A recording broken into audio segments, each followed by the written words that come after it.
श्री राधे श्री राधे। बोले भक्त विश्व भगवान की जय। श्री महाभारती पते हर हर महादेव जय श्री राधे। किसी लगाने जयकारा दोनों हाथ उठा करके थोड़ा ऊंची स्वर में लगाना। जय श्री राधे जय श्री राधे जय श्री राधे जय श्री राधे।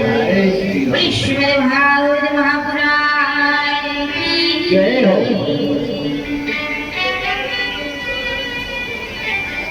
यहाँ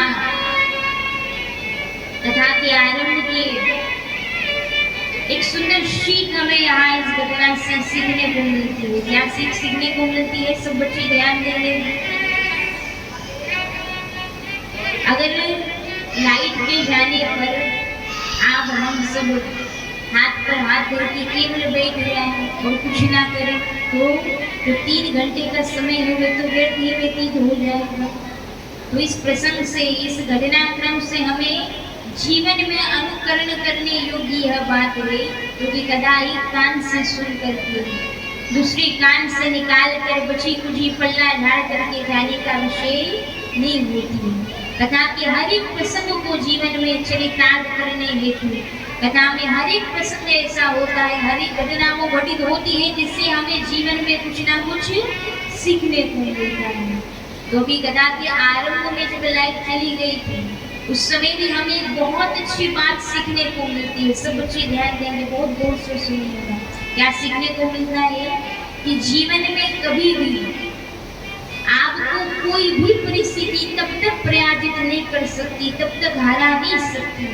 जीवन में बड़ी से बड़ी शक्ति से, बड़ी से बड़े देवी देवता, बड़ी से बड़े विघ्न आपको पराजित तब तक नहीं कर सकते जब तक कि आप खुद से हार नहीं मान जाते। क्योंकि मन के हारे हारे और मन के जीते जीते। मान लो तो हारे और ठान लो तो जीते। तो जीवन की बड़ी से बड़ी आपदा में, बड़ी से बड़ी संकट में भी अगर भगवान के नाम को लेकर के हम पद पर चलना आरंभ करते हैं तो संकट को दूर करने वाले भक्त वत्सल करुणा हृदय गोविंद कृष्ण पग पग पर हमारी सहायता अवश्य ही करते हैं। बोले भक्त वत्सल भगवान की जय।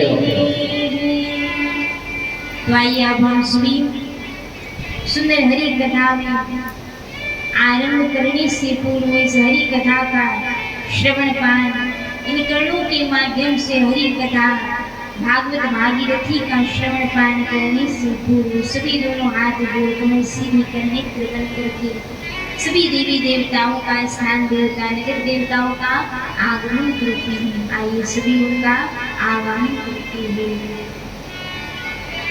परम मंगल में भक्त विश्वल करुणा निधान मोर मुकुटधारी पीतांबरधारी श्री बाल कृष्ण लाल की वांग में शुद्ध में वाणी में प्रतिमूर्ति आप हम सबके मध्य में विराजमान श्रीमद् भागवत महापुराण के श्री चरणारविंद कोटि कोटि वंदन प्रणाम करती हुई श्री सीताराम जी महाराज, वृंदावन बिहारी लाल, विघ्नहर्ता गजानन गणपति जी महाराज, राधा शर्मेश्वरी के श्री चरणारविंद में कोटि कोटि वंदन प्रणाम करती हुई मंच पर गंधर्वों की समान शोभा प्राप्त कर रही संगीत के बंधुओं के हृदय में विराजमान अखिल ब्रह्मांड नायक पिता परमेश्वर के श्री चरणारविंद में वंदन प्रणाम करते हुए यज्ञ तत्व से हरि कथा को श्रवण करने आए आप सभी हरि भक्त वैष्णवों के श्री चरणारविंद में कोटि कोटि वंदन प्रणाम करते हुए स्थान देवता, नगर देवता, भू देवताओं की करतारविंद में वंदन प्रणाम करते हुए उनसे अनुरोध हे स्थान देवता, हे नगर देवता, ग्राम देवता, इस हरि कथा पांडाल में पधार करके अपने अपने स्थान पर विराजमान हो करके आप हम सभी पर अपनी अनुकंपा कृपा प्रदान करें। श्री राम कथा, कृष्ण कथा, हरि कथा के परम सिख श्रोता ज्ञानी राम श्री हनुमत लाल जी के चरणारविंद में वंदन प्रणाम करते हुए उनसे अनुरोध आग्रह, हे वीर बजरंग बली सरकार, हरि कथा मंडप में पधार अपनी पंक्ति में विराजमान होकर के आप हम सभी पर अपनी कृपा दृष्टि प्रदान करें। हरि कथा मंडप में उपस्थित सभी हरि भक्त संत जनन विप्र जनन के श्री चरणारविंद में वंदन प्रणाम करते हुए पूज्य माता श्री पिता श्री गो माता भारत माता के श्री चरणारविंद में वंदन प्रणाम करते हुए 33 कोटि देवी देवताओं के श्री चरणारविंद में गंगा मैया के श्री चरणारविंद में वंदन प्रणाम करते हुए आइए अब हम सभी मीठी मीठी तालियों की सेवा देते हुए कुछ समय हरि नाम संकीर्तन का आश्रय ग्रहण करते हैं। हरि कथा में प्रवेश करने से पूर्व आज के प्रथम दिवसीय महात्मकी दिवस की श्रीमद् भागवत कथा को श्रवण करने से पूर्व आइए कुछ समय हरि नाम संकीर्तन का आश्रय ग्रहण करते हैं। किशोरी हीरा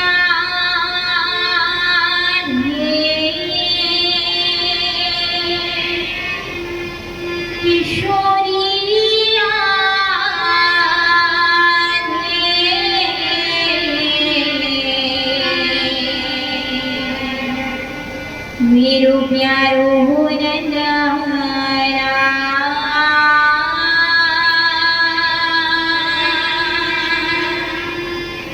किशोरी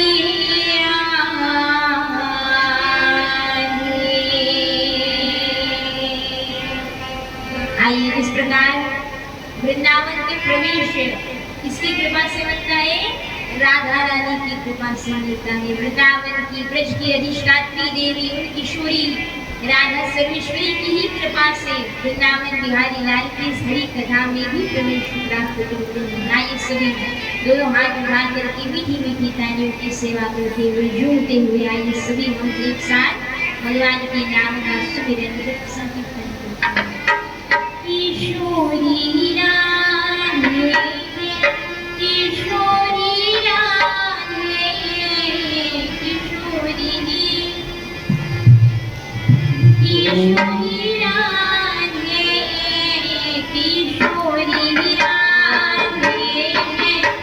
किशोरी राधे किशोरी राधे किशोरी राधे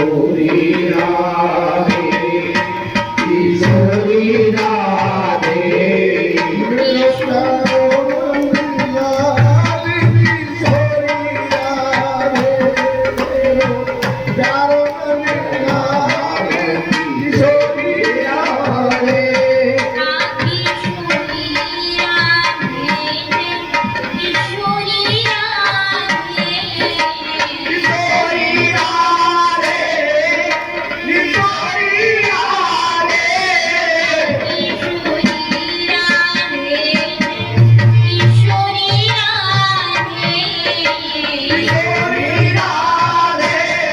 राधे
मेरो प्यारो मोहनी किशोरी राधे किशोरी राधे किशोरी राधे किशोरी राधे किशोरी राधे किशोरी राधे किशोरी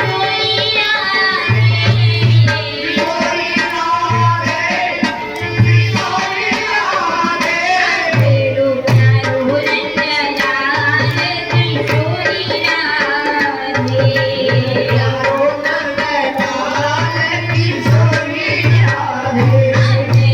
राधे राधे गोविंद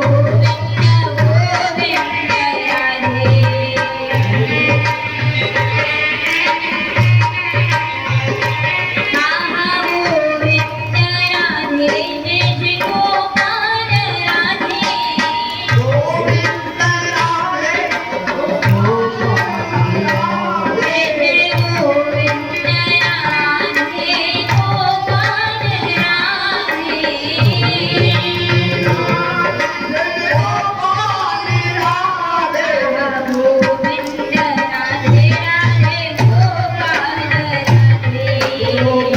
गोविंद राधे गोपाल राधे गोविंद राधे राधे गोपाल राधे गोविंद राधे राधे गोपाल राधे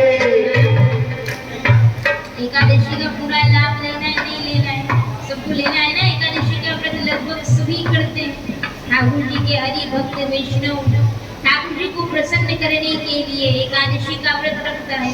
और एकादशी के व्रत के नियम में ये बात मुख्य रूप से बताई जाती है कि इस दिन कृष्ण नाम का गोविंद नाम का जप करने से परमात्मा कृष्ण की विशेष अनुकंपा प्राप्त होती है। तो आइए हम सभी सुंदर भगवान गोविंद के नाम का संकीर्तन करें। अच्छा केवल हम गाएंगे तो हमारा गला बैठ जाएगा, फिर आपको कथा कौन सुनाएगा? एक अकेला थक जाएगा, मिलकर बोल उठाना साथी हाथ बढ़ाना। तो अगर केवल हम गाएंगे तो हमारा गला खराब हो जाएगा कि नहीं हो जाएगा? फिर 7 दिन कथा कौन सुनाएगा? आज तो पहला ही दिन है, पहले ही दिन परमात्मा की परीक्षा ले रहे हैं। तो आइए हम सभी एक बार हम कहेंगे, दूसरी बार आप सबको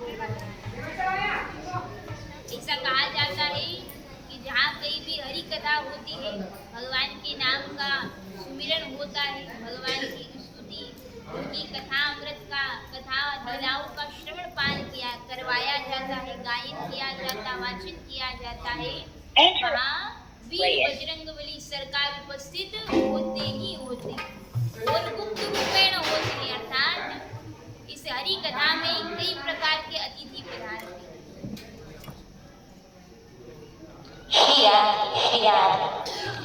इस हरि कथा में चाहे वो राम कथा हो, कृष्ण कथा हो, श्रीमद् भागवत महापुराण की कथा हो, रामायण की कथा हो, लेकिन कथा में निमंत्रण सबको जाता है, लेकिन कथा का समाचार भी सबके घर जाता है। सबको पता चल जाता है कि हमारे नगर में, हमारे क्षेत्र में हरि कथा का आयोजन होने वाला है, संतों का आगमन होने वाला है।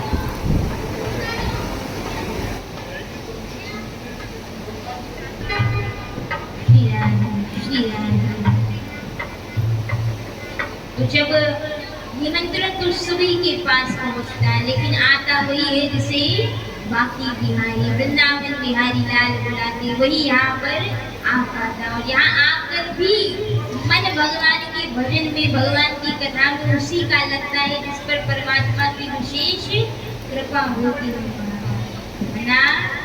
तुलसी पूर्व के पाप से हरि चर्चा न सुहाए, तुलसी पूर्व के पाप से, तुलसी पूर्व के पाप से हरि चर्चा न सुहाए। जैसे ज्वर के ताप से भूख विदा हो जाए। अगर किसी व्यक्ति को